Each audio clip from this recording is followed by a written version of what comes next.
Hei, tämä on mun kirjani Luomme oman todellisuuden mielellämme mielessämme esittelyvideo. Mä oon Vuokko Travanti ja mulla on tämmöinen Triangles-koulutus, konsultointi ja työnohjausyritys ollut jo vuodesta 2004. Mä pääosin koulutan työyhteisöjä ja ihmisen henkistä kehittymistä sitten tuolla yksityispuolella. Ja mä oon kirjoittanut aikaisemminkin pari kirjaa. Toinen niistä on Triangles peilikortit ja opaskirja Avain ihmistuntemukseen. Mutta nyt tämä uusi kirja on tosiaan Luomme oman todellisuutemme mielellämme mielessämme ja mä kerron siitä vähän lisää. Eli se on hyvin käytännönläheinen kirja ihmisten erilaisuuden moniulotteisista syistä. Ja tämä kirja perustuu täysin ihmisen käyttäytymisteorioihin, mutta mä oon kirjoittanut jokaiseen tämmöiseen teoriaan, jota avaan, niin tämmöisiä arjesta tuotuja esimerkkejä ihan elävästä elämästä kaikkien näiden mun yli 25 vuoden kouluttaja- ja työnohjaaja-urani ajalta. Esimerkit on mun omia ja ne on myös koulutuksessa saatuja. Mutta mä oon kuitenkin kirjoittanut ne ylös niin, että niistä ei ketään ihmistä voi tunnistaa, ei välttämättä minua itseänikään. Kirjan antia voi kuka tahansa hyödyntää, koska se on itse- ja ihmistuntemukseen hyvä opas. Siitähän sanotaan, että itsetuntemus on oman hyvinvoinnin ydin, ja niin mä sen ajattelen itsekin. Tämä kirja antaa tavallaan aivan uuden näkökulman siihen, miksi me käyttäydytään niin kuin me käyttäydytään, eli me luodaan jokainen aivan oma todellisuutemme, ja me luodaan se sen perusteella, mitä meidän henkilöhistoriamme on meille opettanut. Meillä on tietysti tietynlaisia mielenjärjestelmiä, joiden avulla me sitä luodaan, mutta kaiken kaikkiaan kirjasta tekee kiehtovan se, että kyseessä ei olekaan ihmisten erilaisuus, vaan se erilaisuus, että miten me luodaan tässä hetkessäkin olevasta todellisuudesta omamme. Todellisuus vain on, mutta me luodaan siitä tietynlainen. Tässä vähän sisällysluettelua tästä kirjasta. Eli mä oon NLP-trainer, niin tietysti tässä kirjassa on pitkälti NLPtä. Täällä on erottelutyylit, täällä on mielenjärjestelmät, mutta täällä on myös sitten temperamenteista osa.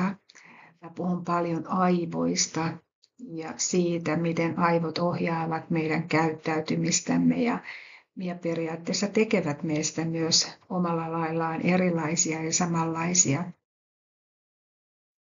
Iso osa kirjassa on myös se, että millä mielenjärjestelmällä me luomme oman todellisuutemme. Ja tavallaan sitten myös se, että minkälaiset kiintymyssuhteet vaikuttavat meihin, miten me luodaan niiden avulla oma todellisuus loppuelämäksemme. Myös tämmöiset erilaiset viestintämuodot, assertiivinen, epäassertiivinen, aggressiivinen viestintä, nekin täydentävät sitä meidän luomaamme todellisuutta. Itsetunto, sekin on tärkeä osa.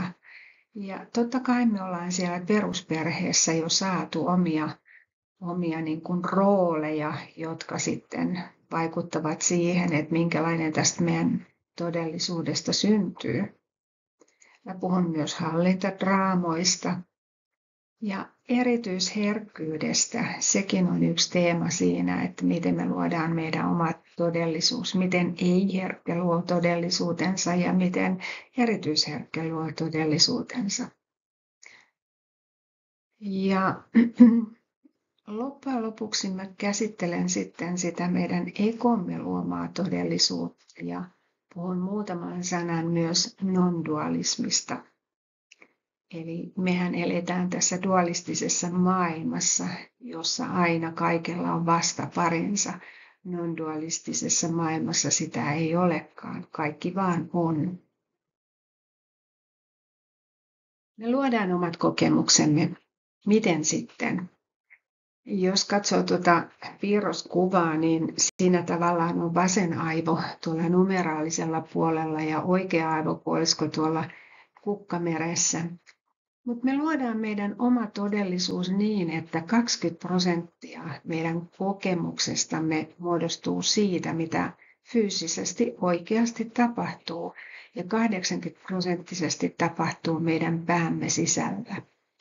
Eli nyt hetki fyysinen todellisuus voi olla meille vain korkeintaan 20% yhtä, ihan samanlainen. Se on se todellinen tapahtuma.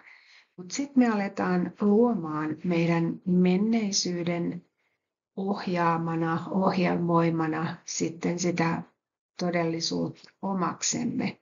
Eli siellä on kaikki opittu, siellä on kaikki koettu, siellä on kaikki meidän uskomukset. Ja me aletaan tuottamaan meidän päämme sisällä tämmöistä sisäistä puhetta. Me kaikki keskustelemme itsemme kanssa sisäisesti. Meillä on ääniä, meillä on mielikuvia, meillä on kuvitelmia, tunteita, tuntemuksia ja omia faktojamme, jotka vaikuttavat siihen kokemukseen, josta me luomme aivan omamme.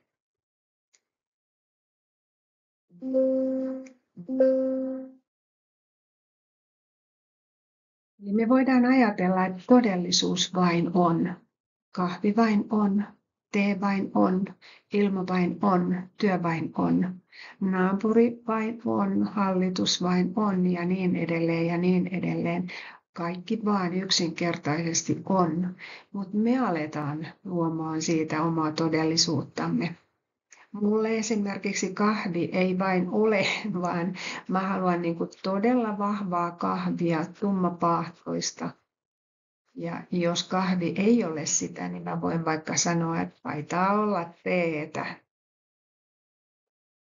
Ilma vain on tällä hetkellä, kun mä tätä videoa teen, niin tänne Tampereen seudulle on satanut toissapäivänä ensilumia, tai olihan sitä kerran aikaisemminkin, mutta se suli pois. Ja ilma vain on, nyt on myrsky.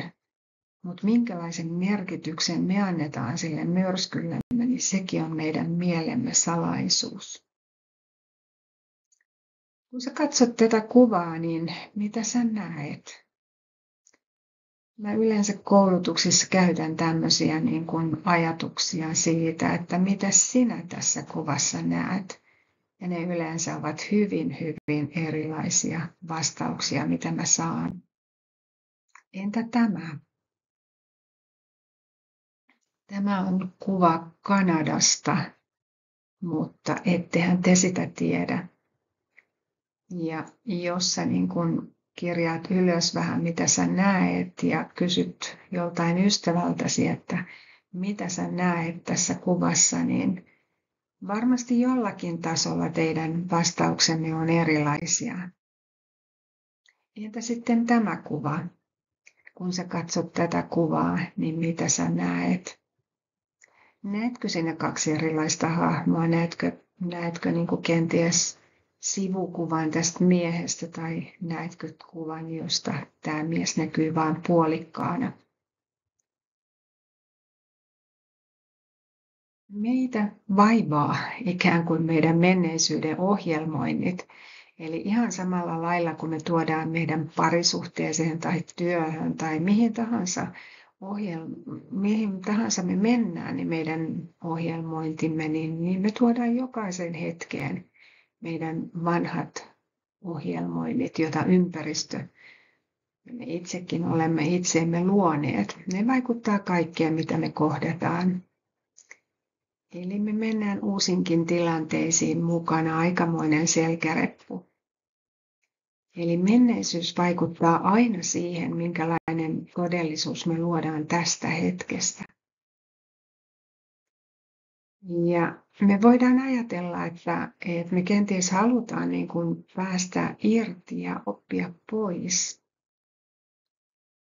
Mutta jos sä oot kokeillut joskus tämmöistä muutoksen tekemistä omassa elämässäsi ja se on epäonnistunut, niin sä voit tiedostaa sen, että et ole vielä sisäistänyt elämässäsi sitä tosiseikkaa, että ajattelullasi ja ajatuksillasi on niin merkittäviä seurauksia, että ne luovat sun koko todellisuuden. Ja syy kenties siihen, että sä oot tähän asti epäonnistunut, niin liittyy enemmänkin sun uskomuksiisi siitä, että miksi sun elämässä on sellaista kuin on, eikä mihinkään muuhun. Mukaan luettuna tahdon voima, aika, rohkeus ja mielikuvan puute. Me ei kannata hirveästi uskoa meidän omia ajatuksia. Eli me voidaan luoda meidän todellisuus uudelleen, kun me tiedostetaan, että me itse luodaan se oma todellisuus. Jos et sä riko sitä kuvaa todellisuudesta, joka sulla nyt tällä hetkellä on, niin kaikki muutokset elämässä on vain niitä menneisyyden toistoja muodossa tai toisessa. Toistetaan. Ja tämä edellyttää sitä, että sun täytyy muuttaa käsitystä siitä, miksi asioita tapahtuu. Sun on oltava avoin uusille tulkinnoille ja jotenkin aidosti ja todellisesti. Ja sun on koeteltava tahtoasi hylätä käsitykset, jotka tavallaan on ohjelmoitu sinuun vuosien varrella sekä tietoisella että alitajuisella tasolla. Ja kun sä luet tätä mun kirjaa, niin sä voit löytää sieltä monia osioita semmoisia, joissa sä huomaat, että tällä lailla minä tai minun ympäristö on minua ohjelmoinut. Ja niiden perusteella mä oon sitten luonut nämä käsitykseni. Uskallatko sinä päästä irti siitä, minkä uskoit olevan todellista, ja uskallatko hypätä tuntemattomaan? Tässä kirjassa mä käsittelen näitä mielenjärjestelmiä, jotka on hyvinkin niin kuin NLP-ihmisille, mutta monille muillekin tuttuja. Eli osa meistä luo meidän maailmamme digivisuaalisesti, joka tarkoittaa sitä, että silloin meillä on hyvin vahva näköaisti ja ajatteluenergia käytössämme. Ja meidän maailmasta tulee täysin digivisuaalista, joka tarkoittaa sitä, että me ajatellaan nopeasti ja me ollaan ideoivia ja me ollaan luovia ja me osataan ratkaista ongelmia ja tavallaan sitten niin kuin vuorovaikutuksellisesti me voidaan olla vähän pulassakin siinä mielessä, että me ei aina tiedetä sitä, että ollaanko me vain ajateltu vai ollaanko me sanottu se myös ääneen. Näistä, mitä mä kuvaan, nämä mielenjärjestelmät, millä lailla tuossa kirjassakin mä näitä kuvaan, niin näistä on olemassa toinenkin kirja ja on olemassa tämmöiset peilikortit, joita mä tässä nyt kuvaan. Eli mä olen siinä tutkinut niin kuin ihmisen käyttäytymistä 6, jopa 7 eri maailmassa, eli ajattelussa, asenteessa, työssä, kotona, kasvussa ja oppimisessa ja sitten tämmöisissä ulkoisissa rakenteissa. Ja sitten jokerina pohjalla on semmoinen karkkimaa, eli tämmöinen aasimaailma, että milloin meistä tulee ihan itsestämme aaseja. Tosiaan tämmöinen tunnevisuaalisesti luotu todellisuus onkin vähän erilainen todellisuus kuin tuommoinen digivisuaalisesti luotu, koska täällä ajattelu ei olekaan enää sitten jäsentynyttä, vaan se on kuvittelun luomaa, koska tunneenergia on kaikista vahvin. Ja tunneenergian avulla ihmisille kaikki on mahdollista tässä tunnevisuaalisessa maailmassa, eli usko siihen, että itse voi, on vahva. Ja tavallaan siellä on sitten tämmöistä värikkyyttä, ailahtelevuutta, vaihtelun haluisuutta ja paljon muuta tässä maailmassa.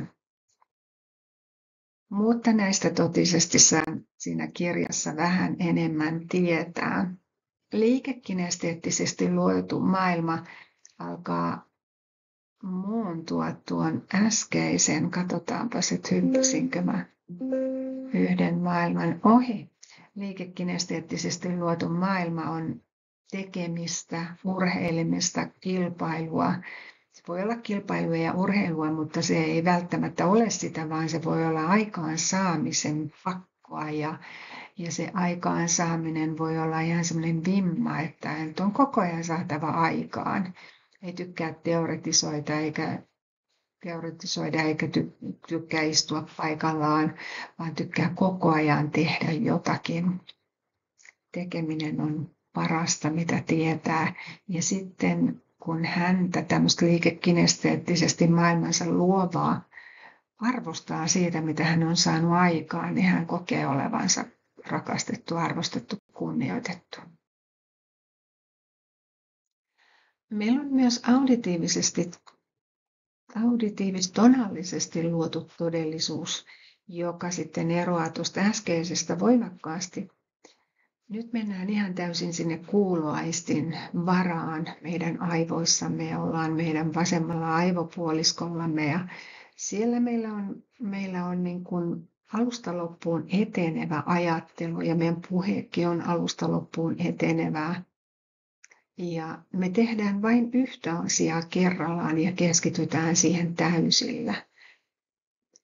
Auditiivis-tonaalisesti luodussa todellisuudessa kaikilla tavaroilla on paikkansa ja ne pistetään sinne aina käytön jälkeen. Mikään ei ole sekaisin, eikä elämäkään ole mitenkään hujanhajan, se on hyvinkin hallittua.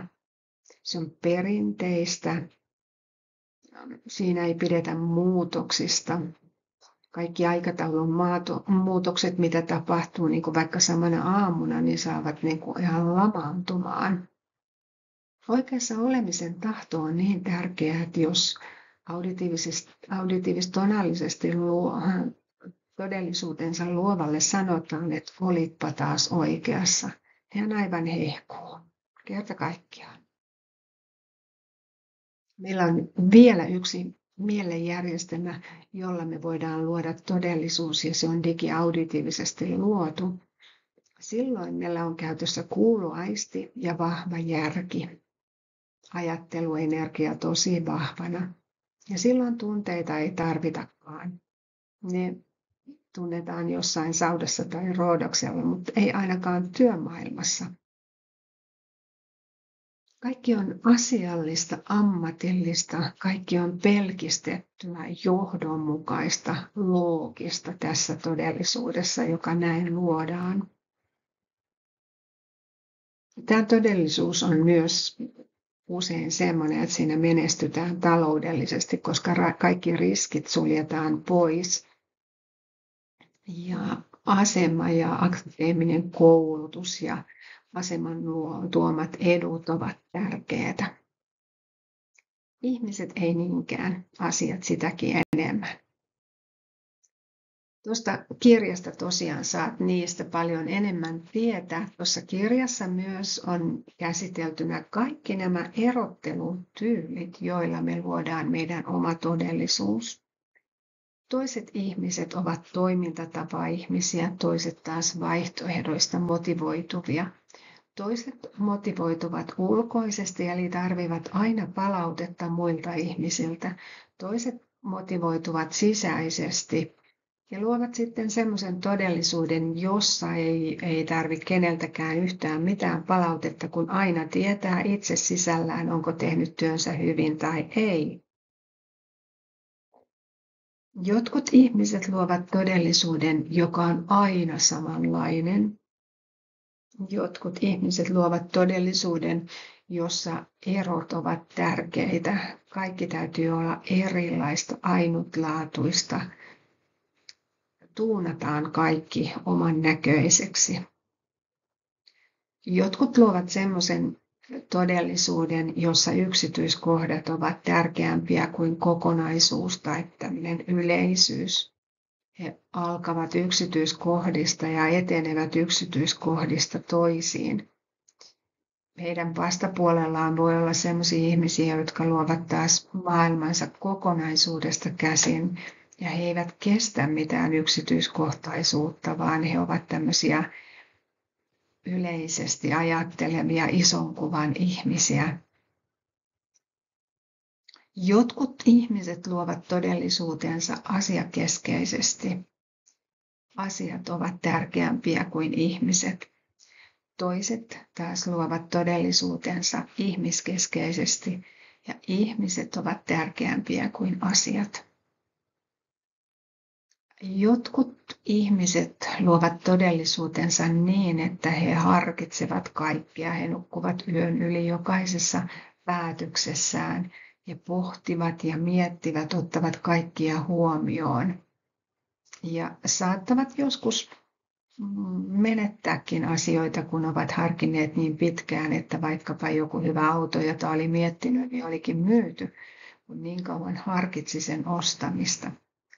Toimintaihmiset taas eivät harkitse, vaan toimivat. He ovat jo tehneet sen, mitä harkitseva tällä hetkellä miettii. Jotkut ihmiset motivoituvat tavoitteesta, eli heillä on aina yksi tavoite, mitä kohti mennä. Koko heidän luomansa todellisuus on tavoitteita täynnä, jonne he pyrkivät. Osatavoitteita ja päätavoitteita. Jotkut ihmiset luovat todellisuutensa niin, että he ovat taitavia ongelmanratkaisijoita. Mutta toisaalta taas he eivät ryhdy tekemään mitään ennen kuin jostain asioista tulee ongelma. Näistä kaikista saat tietää tuossa kirjassani. Eli jotkut ihmiset, jotka luovat todellisuutensa niin, että ihmiset ja tunteet ovat tärkeitä, niin heidän vastaparinaan voivat olla ihmiset, joille asiat ja järki ovat tärkeintä.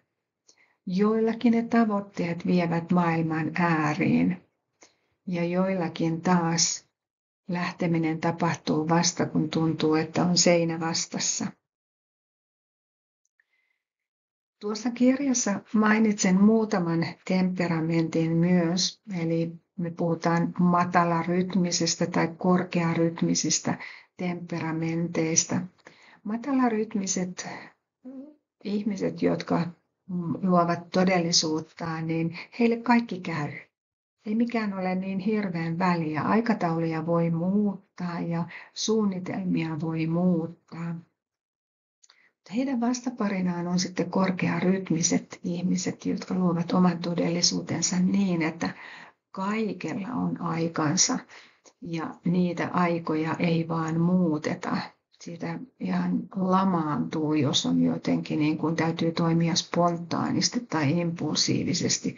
Koko päivä on suunniteltu aamulla tarkkaan ja sitä suunnitelmaa noudatetaan. Ja jos sinne joku matalarytmisesti luo todellisuutensa ja tulee ehdottelemaan jotakin muuta, niin ei onnistukaan. Kirjassa palaan myös siihen, että miten introvertit luovat todellisuutensa. Heidän päässään on oma huvipuisto, siellä kyllä tapahtuu vaikka mitä, mutta he eivät välttämättä ilmaise sitä yhtään eikä kenellekään. Kun taas ekstrovertit voivat puhua puusta ja maasta ja ties mistä. Siitäkin on olemassa esimerkkejä tuossa kirjassa, että millä lailla nämä kaksi temperamenttia vaikuttavat meihin, että miten me luomme niiden avulla oman todellisuutemme.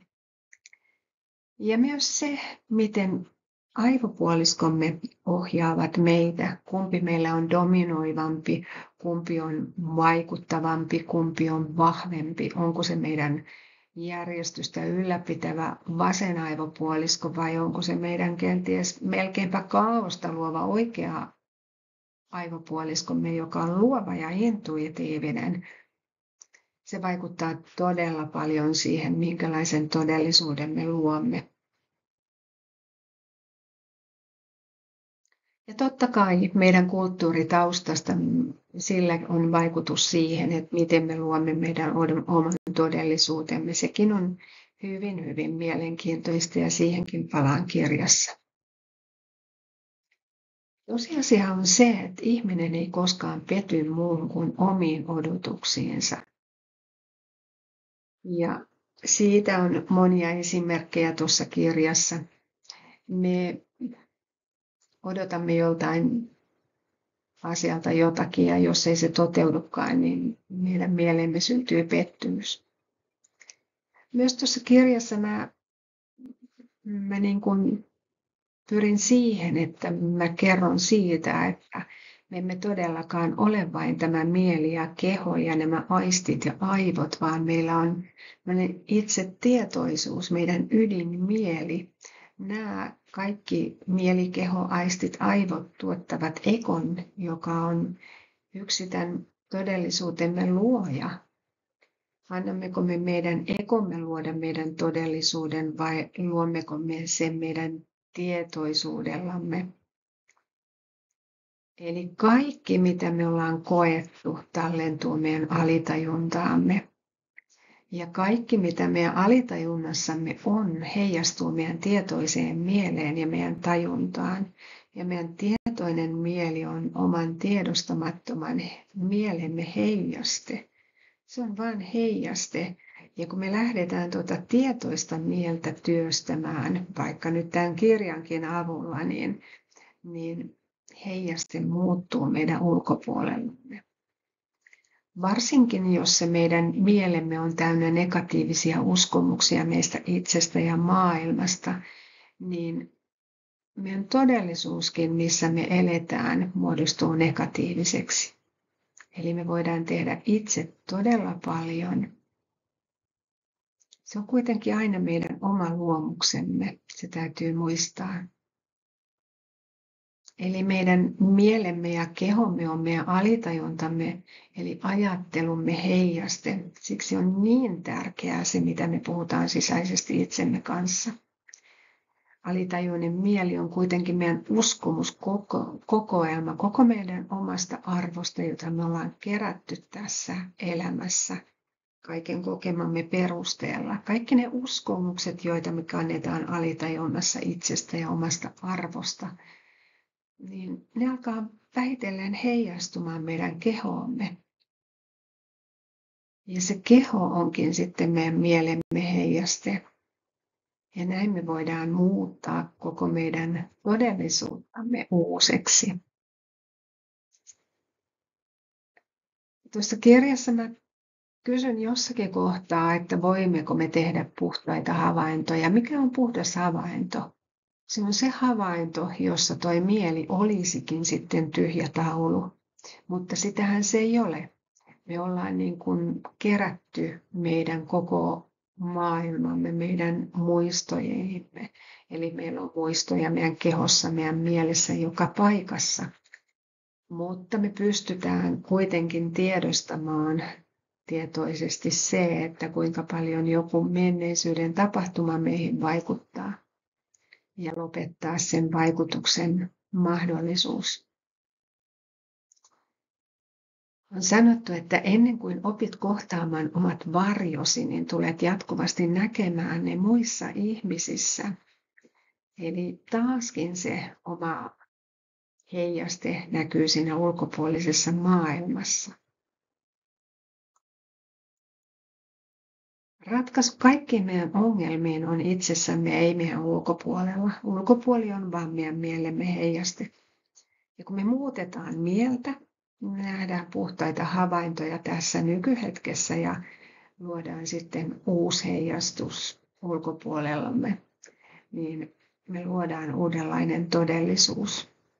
Ja siihen tämä kirja auttaa.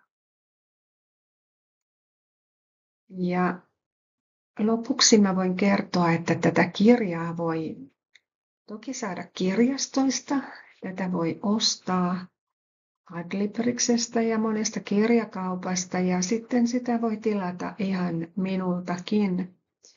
Mulla tämän kirjan hinta on 34 € ja postikuluthan tämmöisen kirjan lähettämiseen on 5,90 €. Mutta tämän videon kuunneltuasi sä voit saada tuon kirjan ilman postikuluja. lähetät vain minulle sitten niin kuin tilauksen sähköpostilla eli vuokko.travanti@gmail.com. Eli kiitos sulle, että kuuntelit tämän videon ja kaiken tämän materiaalin ja kuvien ja kopiointioikeudet on tietenkin Triangles-koulutuksella ja tuolta sä näet mun puhelinnumeroni ja mun tekstiviesti tai tuon sähköpostiosoitteen, johon voit sitten lähettää tämän kirjan tilauksen niin halutessasi. Kiitos. Moi moi.